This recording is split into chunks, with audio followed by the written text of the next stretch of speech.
सुप्रभात बच्चों। आज हम स्वावलंबनम अध्याय के अभ्यास प्रश्न उत्तर देखेंगे। तो पहला उत्तर है हमारा, पहला प्रश्न है उच्चारणम कुरुते। हमें क्या करना है, इनका उच्चारण करना है। तो इस अध्याय में हमने संख्यावाचक शब्दों का अध्ययन किया है।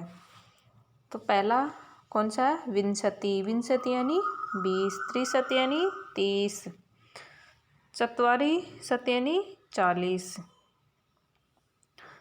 द्वाविंशति यानी 2 और 20 कितने होते हैं, 22। चतुर्विंशति 2 और 4, पंचविंशति 5 और 20, षटविंशति अष्टाविंशति 28 और नवाविंशति यानी 29। त्रिशत सॉरी, अब इसमें त्रिशत का देख ले। त्रिशत यानी पहले इस लाइन का देखा हमने, पहले इसका देखा, फिर इसका और फिर इसका, तो इसका हो गया। अभी इसमें देखेंगे त्रिशत यानी 30, द्वा त्रिशत यानी 2 और 30, त्रिशत ये, चतुर त्रिशत यानी त्रिशत यानी 34, अष्टा त्रिशत यानी 38 और नवा त्रिशत यानी 39 हो गए। अब चत्वारिशत यानी 40, द्वय चत्वारिशत यानी 40 और 2, त्रि चत्वारिशत 43, चतुश्चत्वारिशत यानी 44, सप्त चत्वारिशत 47 और पंचाशत यानी 50। आ गया, पहला हमारा संख्या का था, ये हमें उच्चारण करना था। और इसके आगे आप सभी संख्या लिखोगे, उच्चारण तो करना है, साथ साथ संख्या भी लिखनी है। अब दूसरा क्वेश्चन है हमारा, अधोलिखितानाम प्रश्नानाम उत्तराणि लिखित। निम्नलिखित प्रश्नों के क्या करने हैं, हमें उत्तर लिखने हैं। कस्य भवने सर्वविधानि सुख साधनानि आसन्। किसके घर में सारे सुख के साधन थे, तो किसके घर में थे, श्रीकंठस्य। क्या आएगा, पहले का आंसर होगा श्रीकंठस्य।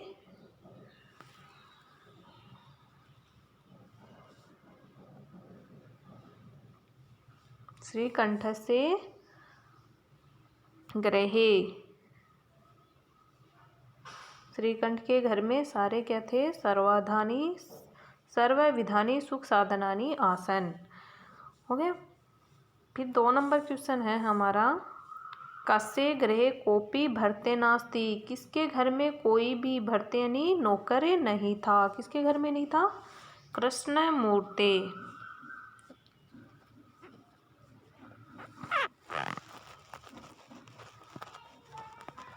किसके घर में कोई भी नौकर नहीं था, कृष्ण मूर्ति के घर में कोई भी नौकर नहीं था। 3 नंबर क्वेश्चन है हमारा, श्रीकंठ से आतिथ्य के अकुर्वन्। श्रीकंठ का आतिथ्य यानी स्वागत किस किसने किया, तो कृष्ण मूर्ति। किस किसने किया था, कृष्ण मूर्ति और उसके माता पिता। तस्य पित्रो यानी माता और पिता। च यानी और, कृष्ण मूर्ते तस्य पित्रो च आतिथ्य कुर्वन्। कृष्ण से श्रीकंठ से आतिथ्यम कुर्वन्, उनका आतिथ्य सत्कार किया। 3 नंबर क्वेश्चन हो गया हमारा। अब है 4 नंबर, सर्वदा कुत्र सुखम। हमेशा सुख कहाँ मिलता है, किससे मिलता है, स्वावलंबन। अपना काम खुद करने पे क्या मिलता है, हमेशा खुशी महसूस होती है।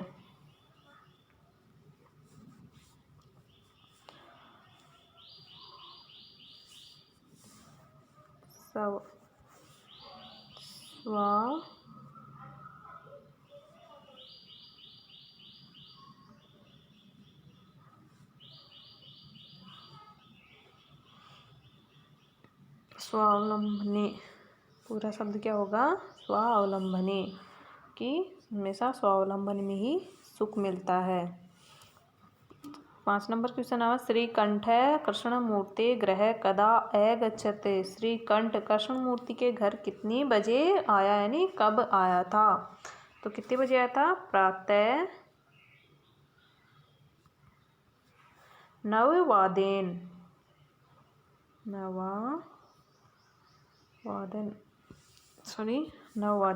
प्रातः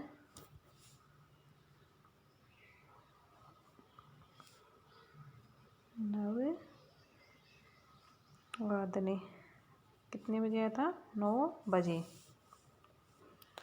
अगला क्वेश्चन है, कृष्णमूर्ति कति कर्मकरा सन्ति। कृष्णमूर्ति के कितने कर्मचारी थे? श्रीकंठ का नहीं पूछ रहा, कृष्णमूर्ति के कितने थे? अष्टो कौन कौन से थे? 2 उसके हाथ थे, 2 उसके पैर थे, 2 उसके कान थे, 2 उसके आंखें थी। तो ये कितनी हो गई? 8। और श्रीकंठ के कितने थे? 10। उसके कितने थे? 10 थे। तो वो थे उसके नौकर थे, घर में नौकर थे। और कृष्ण मूर्ति के 8 कौन कौन से थे? वो खुद के हाथ, पैर, आँख और कान थे। अब हम अगला क्वेश्चन देखते हैं। चित्राणि गणयित्वा तदर्थ संख्यावाचक शब्दम लिखत।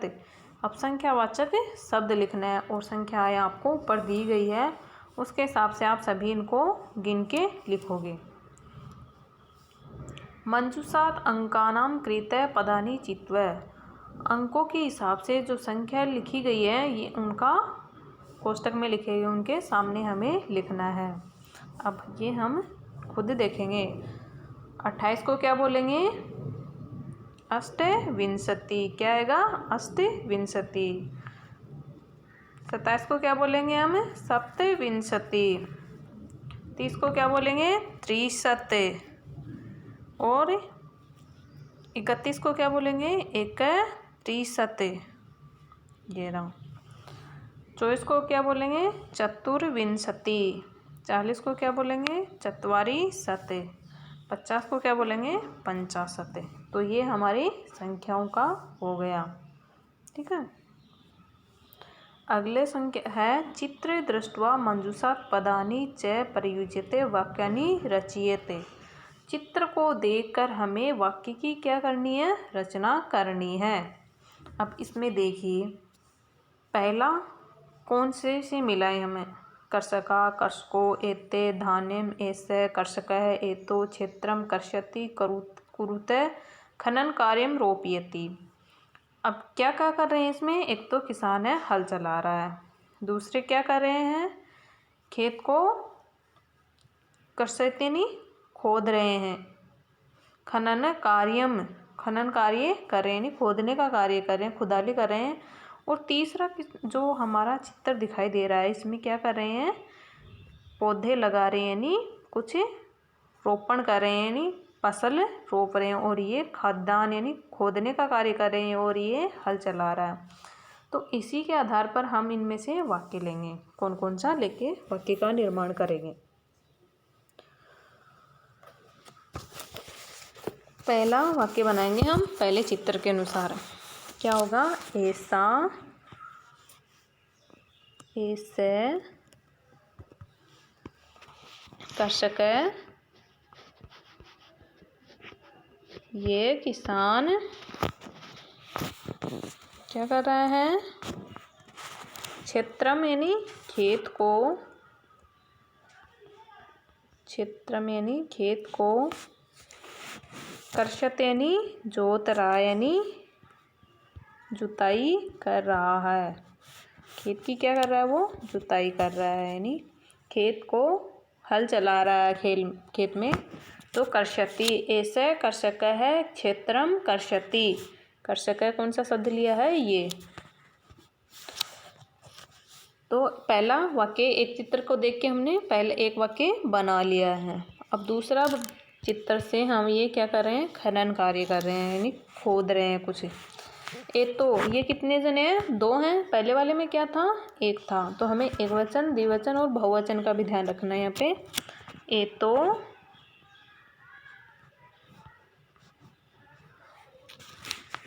कर्षको, एतो कर्षको खनन कार्यम,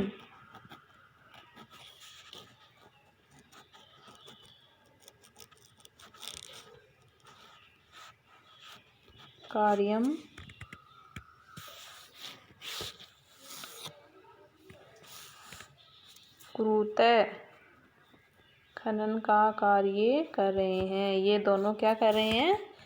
खनन यानी खोदने का कार्य कर रहे हैं। जैसे खनन सही नहीं लिखा, आप यहाँ से देख के अच्छे से लिख लेना, ठीक है। क्या था?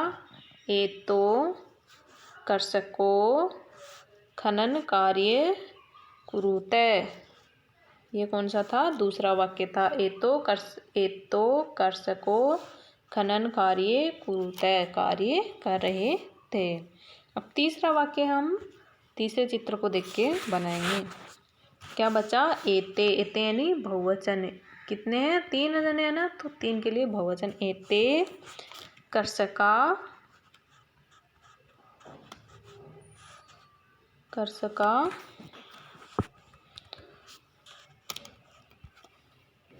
धान्य, धान्य यानी किसको बोलेंगे? चावल की फसल को बोलेंगे। धान्यम रोपयति, धान को रोप रहे हैं यानी उगा रहे हैं।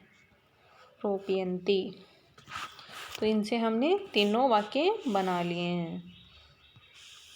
आगे है हमारा क्वेश्चन संख्या यानी समय को सूचित करना। अधोलिखितान समयवाचक अंकान पदेषु लिखित। संख्या मतलब समय के जो अंक है उनके आगे हमें लिखना है। पहले हमें क्या ध्यान रखना है? जहाँ पे 30 मिनट हो रही हैं ऊपर, उसके लिए हम क्या यूज करेंगे? सार्ध। क्या यूज करेंगे? सार्ध। जैसे 10:30 बजे, तो सार्ध द्वा, ये गलत लिखा हुआ है। सार्ध द्वा 10 ना होके क्या आएगा? सार्ध 10 वादनम। ये क्या है? द्वादश किसके लिए आएगा? इसके लिए आएगा। तो यहाँ क्या आएगा? सार्ध 10 वादनम, नहीं 10:30। तो जहाँ पे 30 मिनट हो गए उसके लिए क्या वर्ड होंगे? सार्ध।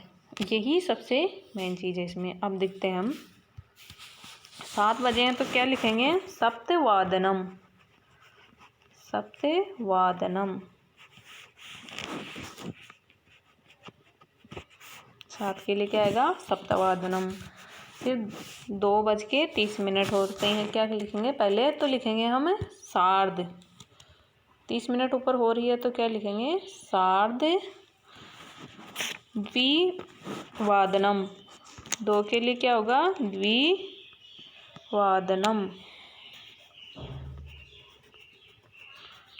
2:30। अब आगे कितने हैं? 11। 11 के लिए क्या होगा? एकादशवादनम, एकादशवादनम, 10 वादनम। ये किसके लिए आया है? 11 के लिए। अब आगे क्या रहा है? 4:30, 4:30। तो वही क्या लिखेंगे हम? पहले लिखेंगे सार्ध, और कितने हैं? 4 बज रहे हैं तो 30 मिनट के लिए हमने सार्ध ले लिया, और 4 को क्या बोलेंगे?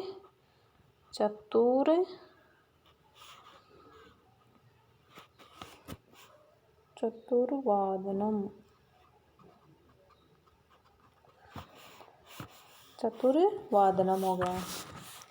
आगे कितने बज रहे हैं? अभी 1:30 हो रहा है। 1:30 के लिए वही आधा 30 मिनट हो रहा, तो सार्ध। और 1 के लिए क्या बोलते हैं हम? 1 के लिए एकवादनम, या एक सार्ध 1 वादनम भी लिख सकते हैं, और या इसकी संधि करके भी हम लिख सकते हैं। इसकी संधि करेंगे तो क्या आएगा? सार्धे। कौन सी संधि होगी यहाँ पे? सार्धे एकवादनम, यहाँ पे इसको संधि के रूप में लिखा गया है। आगे का क्या है हमारा, 5 बज रहे हैं, 5 को क्या लिख लेंगे, पंचवादनम। 5 के लिए आएगा पंचवादनम।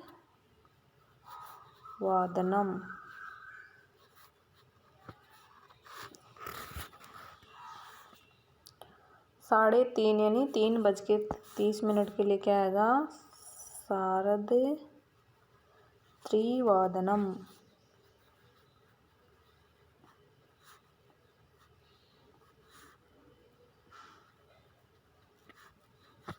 3:30 बजे। अब आगे कितने बज रहे हैं, 9, नववादनम।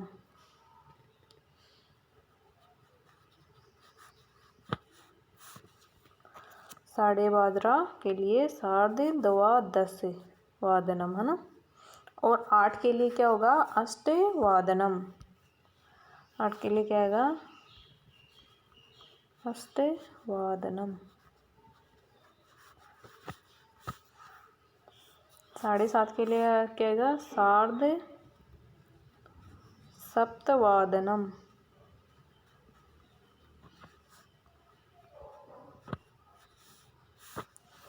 7:30 तो ये हमारी क्या हो गई, संख्यावाचक यानी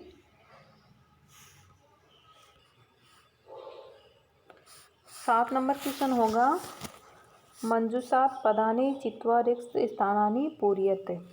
मंजूषात यानी कोष्टक में जो शब्द दिए गए हैं उनको क्या लिखना है हमें, यहाँ पे जो खाली स्थान है उनको भरना है, ठीक है।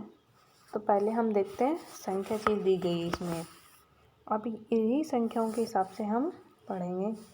ऋतवा भवंती, ऋतु कितनी होती हैं, हमने अध्याय में पढ़ा था कितनी ऋतु होती हैं, षड यानी 6 ऋतुएं होती हैं। तो इसका आंसर क्या होगा, षड 1 का आंसर। मासः भवंती, मास कितने होते हैं, द्वादश यानी 12 महीने होते हैं। एकस्मिन् मासे अथवा दिवसा भवति, एकस्मिन् मासे एक महीने में कितने होते हैं, 30 अथवा 31, 30 और या 31 दिवस होते हैं। फरवरी मासे सामान्यतः कितने दिन होते हैं, 28 और 4 साल के बाद कितने होते हैं, 29 यानी 29 दिन होते हैं। और हमेशा मतलब 4 साल में कितने होंगे, ये ज़्यादातर 28, सामान्यतः 28 दिन होते हैं। और हर लीप वर्ष यानी हर 4 वर्ष के बाद फरवरी 29 दिन का आता है। मम शरीरे हस्तोस्तय, मेरे शरीर में कितने हाथ हैं, 2 यानी 2, सभी के 2 होते हैं ना, तो 2 हाथ हैं। यहाँ तक ये आ गया सभी को समझ में। अब हमें इसका कुछ ये देखना है, भारतीय वर्षानुसार मासानाम ऋतूनाम च नामानि। भारतीय वर्ष हिंदी वर्ष के अनुसार ऋतुओं के नाम, यानी 6 ऋतुएं होती हैं और 12 महीने। तो चैत्र वैशाख में कौन सी आती है, वसंत ऋतु। ज्येष्ठ आषाढ़ में ग्रीष्म ऋतु, अभी कौन सी चल रही है हमारी, ग्रीष्म ऋतु ही चल रहा है। श्रावण भाद्रपद कौन सा है, वर्षा ऋतु। आश्विन कार्तिक में कौन सा होता है, शरद ऋतु होता है। मार्गशीर्ष और पौष महीने में हेमंत ऋतु। माघ और फाल्गुन में शिशिर ऋतु होती है। और ये 12 महीने और ये 6 ऋतुओं के नाम हो गए हमारे।